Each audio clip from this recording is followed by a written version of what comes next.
Friends நீங்களா எப்படி இருக்கீங்க? சன்னா கிரேவி பண்ணுறதுக்கு, சன்னா மசாலா பண்ணுறதுக்கு நான் வந்து 3 தக்காளி, மீடியம் சைஸ் வெங்காயம் 2, அதுக்கப்புறமா வந்து கொஞ்சமாக காஷ்மீரி சில்லி பவுடர், காரத்துக்கு ஏற்ற மாதிரி சில்லி பவுடர், 4 பல் பூண்டு, அப்புறம் கொஞ்சமாக இஞ்சி, இதெல்லாம் போட்டு கரம் மசாலா கொஞ்சம், அதுக்கப்புறம் கொரியாண்டர் பவுடர் எல்லாத்தையும் சேர்த்து போட்டு இப்போ வதக்கி கொஞ்சம் மூடி வச்சிடலாம்.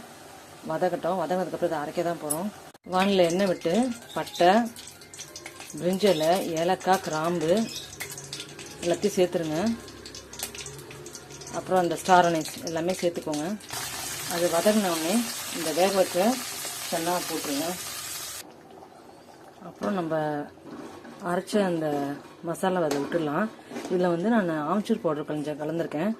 அப்புறம் வந்து கசூரி மேத்தியும் கொஞ்சம் க்ரஷ் பண்ணி போட்டிருக்கேன் இதில், டேஸ்ட் என்ஹான்ஸ் பண்ணுறதுக்காக. அப்புறம் பச்சை மிளகாய் ஆட் பண்ணிக்கோங்க. சில்லி பவுடர் மட்டும் காரம் கொடுக்காது. இந்த நம்ம வதக்கி அரைச்சோம் இல்லையா, அதோட இந்த 2 பச்சை மிளகாயும் ஆட் பண்ணிக்கோங்க, காரத்துக்கு ஏற்ற மாதிரி.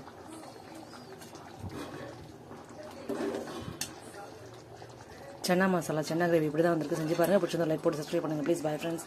சப்பாத்தி, பூரி தொட்டுக்கிறதுக்கு நல்லாயிருக்கும்.